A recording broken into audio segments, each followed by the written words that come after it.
नमस्कार। दिन भर की बड़ी खबरों में आपका स्वागत है। आपके साथ मैं हूं आदित्य कुमार।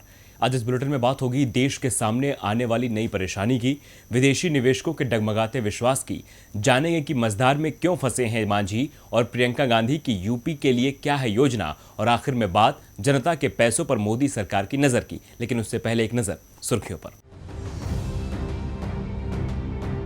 आईपीएल का शेड्यूल जारी। 9 सितंबर को अबू धाबी में खेला जाएगा पहला मुकाबला।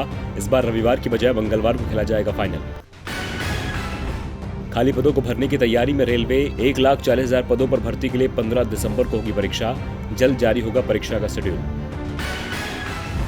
एसीएमए कार्यक्रम में बोले पीयूष गोयल, ऑटोमोबाइल सेक्टर लहराएगा परचम। ऑटोमोबाइल्स उद्योग अब भविष्य के लिए है तैयार। पूर्व स्वास्थ्य सचिव प्रीति सूदन बनी विश्व स्वास्थ्य संगठन के स्वतंत्र दल की सदस्य। संगठन ने विश्व के 11 और लोगों को भी दी है जगह। सुर्खियों के बाद अब बात आज की सबसे बड़ी खबर की। देश में स्वास्थ्य मुसीबत को रोकने में सरकार पूरी तरह से फेल दिखाई दे रही है। पूर्णबंदी हो या देश की अर्थव्यवस्था को अनलॉक करने की घोषणा हो, सरकार का हर निर्णय देश की आर्थिक सेहत को बिगाड़ने वाला ही साबित हुआ, जिससे दुनिया की सबसे तेजी से बढ़ती अर्थव्यवस्था आज दुनिया की सबसे ज्यादा नुकसान उठाने वाली अर्थव्यवस्था बन चुकी है। और इसका नुकसान देशवासियों को ही उठाना पड़ा है। लेकिन अब एक रिपोर्ट ने सरकार के होश उड़ा दिए हैं, और इसी पर चर्चा के लिए हमारे साथ स्टूडियो में मौजूद है राजीव जी। राजीव जी, स्वागत आपका करेंगे, लेकिन उससे पहले ये रिपोर्ट देखिए। 5 साल पहले भारत दुनिया की सबसे तेजी से बढ़ती अर्थव्यवस्था था। हर साल लाखों लोग गरीबी रेखा से ऊपर उठ रहे थे, यानी खुशहाल जीवन जी रहे थे। 2016 में देश की जीडीपी 8% के पार पहुंच चुकी थी। लेकिन इसके बाद मोदी सरकार की नीतियों के कारण इसमें लगातार गिरावट आती चली गई, और इस साल स्वास्थ्य मुसीबत ने तो जीडीपी का दम ही निकाल दिया है। भारत की अर्थव्यवस्था किसी और देश के मुकाबले तेजी से सिकुड़ी है, जिससे लाखों करोड़ों भारतीयों के सपने बिखर गए। देश के आर्थिक हालात ने उसकी चिंता को और बढ़ा दिया है। अमेरिकी अखबार न्यूयॉर्क टाइम्स में छपी एक रिपोर्ट के अनुसार भारत में करीब 2 करोड़ लोग फिर से गरीबी की ओर जा रहे हैं। रिपोर्ट में ज्यादातर एक्सपर्ट्स इस नुकसान के पीछे मोदी सरकार की नीतियों को ही दोषी ठहरा रहे हैं। खासतौर पर जिस तरह से सरकार ने बिना तैयारी के पूर्णबंदी लगाई थी। रिपोर्ट में सूरत की टेक्सटाइल मिलों की स्थिति को बताते हुए कहा गया है, यहाँ की टेक्सटाइल मिलों में हजारों लोग काम करते थे, लेकिन तालाबंदी ने सब कुछ बंद कर दिया। अनलॉक के बाद कुछ काम तो शुरू हुआ है, लेकिन उत्पादन पहले के मुकाबले सिर्फ 10% ही हो रहा है। यहाँ हजारों परिवारों के लटके हुए चेहरों में भारत की दशा दिखेगी, जो पहले साड़ियों को फिनिशिंग टच देते थे, मगर अब सब्जियां और दूध बेचने को मजबूर हैं। रिपोर्ट में दावा किया गया है कि प्रधानमंत्री नरेंद्र मोदी ने सख्त पूर्णबंदी लागू की, लेकिन उसमें तमाम खामियां थी, जिससे स्वास्थ्य मुसीबत तो नहीं रुकी, उल्टा देश की अर्थव्यवस्था को जबरदस्त नुकसान जरूर हो गया। और अब भारत दुनिया की 5वीं सबसे बड़ी अर्थव्यवस्था का रुतबा भी गंवा सकता है। राजीव जी, सरकार की ओर से दावे तो बहुत किए जाते हैं, लेकिन कभी भी ये नहीं बताया जाता कि दावे पूरे हुए भी या नहीं। देश की जीडीपी का हाल सभी देख रहे हैं। ऐसे में 2 करोड़ लोगों के फिर गरीब हो जाने को लेकर जो रिपोर्ट सामने आई है, ये चौंकाने वाली जरूर है। लेकिन सरकार की नीतियों को देखकर इस तरह की स्थिति बन सकती है, ये आशंका जरूर कई विशेषज्ञ पहले ही जता चुके थे।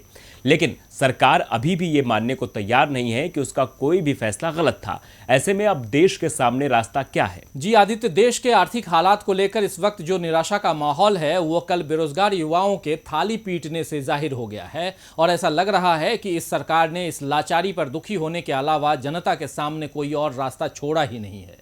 लोग काम करने और मेहनत करने को तैयार हैं, लेकिन उन्हें इसके लिए अवसर तो मिले और सम्मानजनक वेतन तो दिया जाए। अभी तो आलम यह है आदित्य कि चंद उद्योगपति अरबों के निवेश से अपनी संपत्ति में इजाफा कर रहे हैं, और दूसरी तरफ करोड़ों जनता जो है वो एक नौकरी के लिए, 2 वक्त के भोजन के लिए और अपने सुरक्षित भविष्य के लिए फिक्रमंद हो रही है। सरकार अब भी केवल जुमलेबाजी में लगी हुई है। मोदी जी के पिछले मन की बात सुनकर यह अनुमान जनता को लग गया है कि इस सरकार की प्राथमिकता उसके लिए रोजगार की व्यवस्था करना नहीं, बल्कि अपने मन की बात करना है। लेकिन जनता भी केवल सांकेतिक विरोध प्रदर्शन से अपनी नाराजगी जतला सकती है आदित्य। उससे ज्यादा इस माहौल में वो कर भी क्या सकती है? हम बड़ी शान से खुद को दुनिया की बड़ी अर्थव्यवस्था में गिनते थे, लेकिन जीडीपी के आंकड़ों ने इस झूठी शान की और सरकार के झूठे दावों की पोल खोलकर रख दी है। इसलिए अब जो करना है सरकार को ही करना होगा। उसे बिना किसी पूर्वाग्रह के या मनमुटाव के देश के बड़े अर्थशास्त्रियों से सलाह लेनी चाहिए, और इस वक्त जो कदम अर्थव्यवस्था को संभालने के लिए सबसे सही बताए जाएं, उसे उठाना चाहिए। जरूरत पड़ने पर किसी की मदद लेने में कोई शर्म की बात नहीं है आदित्य, खासकर तब जबकि सवाल आपके देश का और करोड़ों लोगों के भविष्य का हो। अब बात करते हैं अगली खबर की। देश की आर्थिक स्थिति लगातार बिगड़ती जा रही है और जिस दिन से सरकार की ओर से इस वित्त वर्ष की पहली तिमाही के जीडीपी के आंकड़े जारी किए गए हैं, उसके बाद से तो विदेशी निवेशकों का भारत से भरोसा हिल गया है और वो लगातार अपना पैसा भारतीय बाजार से निकाल रहे हैं। तो क्यों भारतीय बाजार से उठ रहा है विदेशी निवेशकों का भरोसा, इस रिपोर्ट में देखिए। स्वास्थ्य मुसीबत के बीच भी अगस्त महीने में निवेशकों का भरोसा देश पर बना हुआ था, जिस कारण शेयर बाजार लगातार मजबूत होता दिख रहा था। लेकिन जैसे ही 2020 से 21 की पहली तिमाही के जीडीपी के आंकड़े सरकार ने जारी किए, ये भरोसा पूरी तरह से हिल गया। जीडीपी में 23.9% की गिरावट उम्मीद से भी अधिक बताई जा रही है। यहाँ तक कि G20 देशों में भी ये सबसे ज्यादा रही है। इस बीच LIC पर बिगड़ते हालात ने भी लोगों को चिंता में डाल दिया है और इसी डर के बीच विदेशी पोर्टफोलियो निवेशकों यानी कि FPI ने इस महीने के पहले 4 सत्रों में यानी 1 सितंबर से 4 सितंबर के बीच भारतीय पूंजी बाजारों से 900 करोड़ रुपए से ज्यादा की निकासी की है।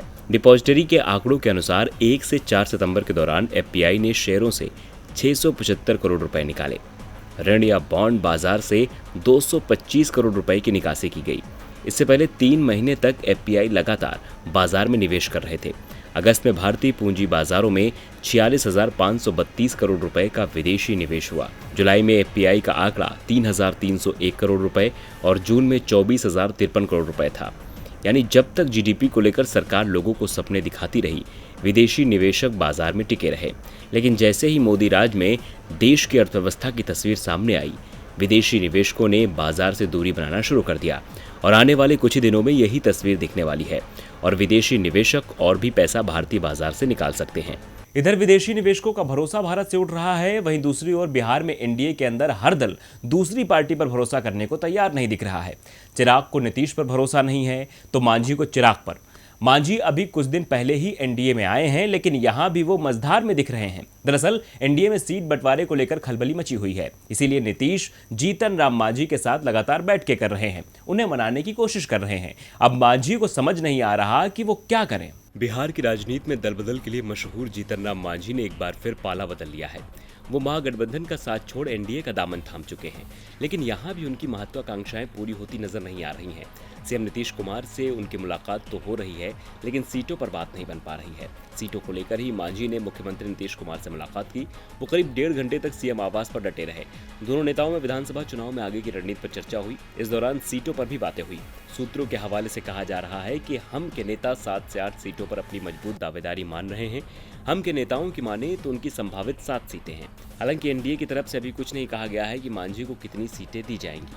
सीट शेयरिंग मसले पर एनडीए के सहयोगी दलों के साथ 29 सितंबर से बातचीत होगी। इस मीटिंग में ही सीटों को लेकर फैसला लिया जाएगा, लेकिन उससे पहले ही एलजेपी लगातार गठबंधन को आंख दिखा रही है। मांझी के एनडीए में आने से एलजेपी की नाराजगी और बढ़ गई है और अब पार्टी जेडीयू के खिलाफ अपने उम्मीदवार खड़े कर सकती है। इसके लिए 7 सितंबर को दिल्ली में संसदीय बोर्ड की बैठक बुलाई गई है। रिपोर्ट्स के मुताबिक एलजेपी इस बात से नाराज है कि मांझी को एनडीए में शामिल करने से पहले उचित फ्रंट पर बात क्यों नहीं की गई।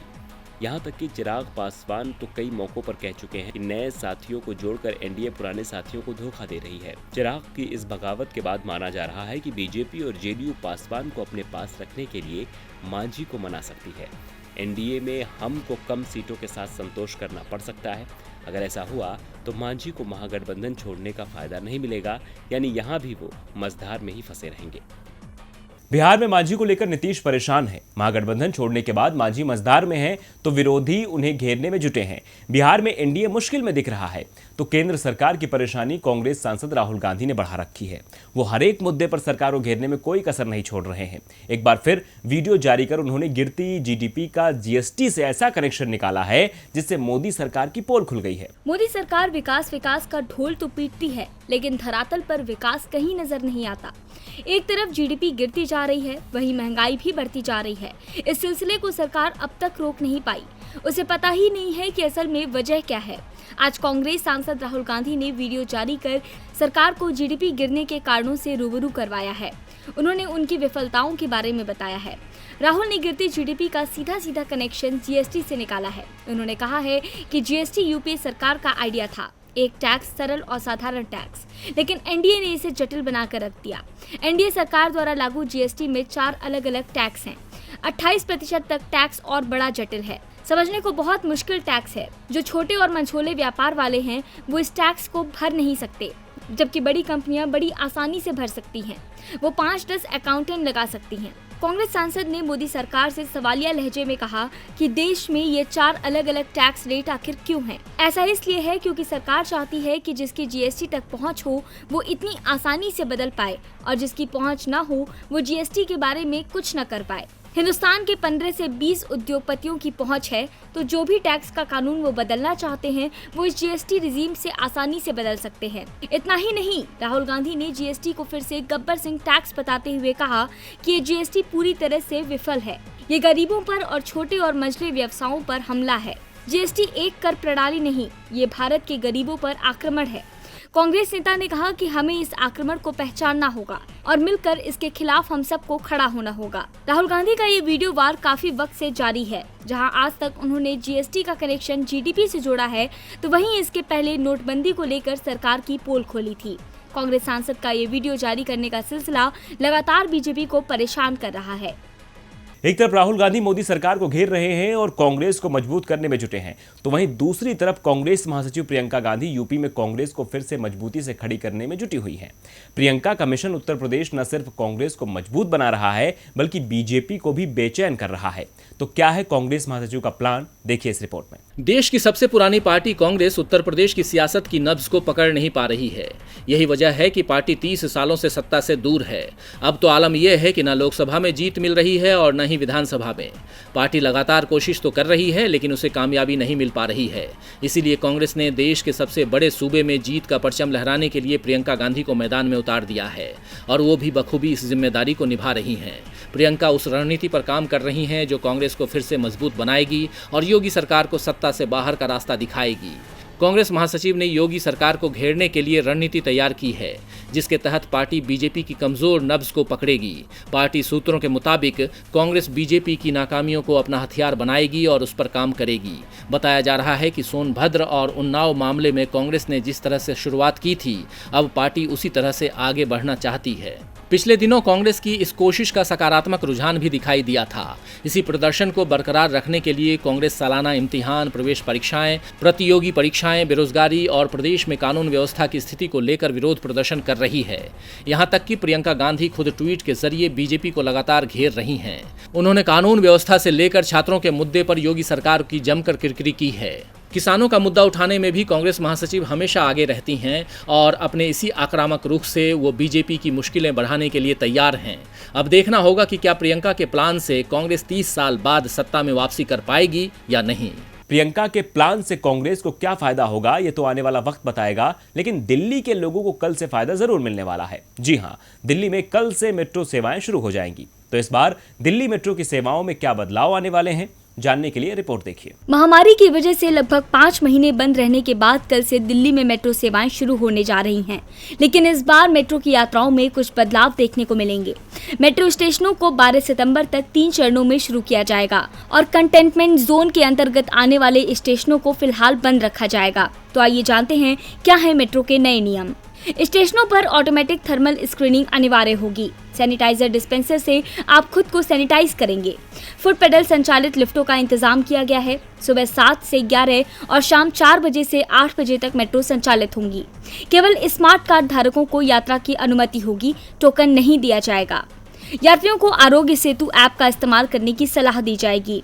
इसके अलावा मेट्रो स्टेशन के सभी गेट नहीं खोले जाएंगे। सोशल डिस्टेंसिंग के लिए एंट्री और एग्जिट अलग अलग गेट से होगी। मेट्रो कैंपस और ट्रेन के भीतर मास्क पहनना अनिवार्य है। ट्रेनों के ठहराव की अवधि अब अधिक होगी, 10 से 15 सेकंड से बढ़ाकर 20 से 25 सेकंड कर दी जाएगी। लिफ्ट में एक बार में अधिकतम 3 यात्रियों को जाने की अनुमति होगी।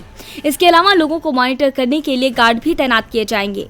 तो एक तरह से ये कहा जा सकता है कि अब दिल्ली मेट्रो की यात्रा पहले जैसी आसान नहीं रही, लेकिन इसे सुरक्षित बनाने की पूरी कोशिश की जा रही है।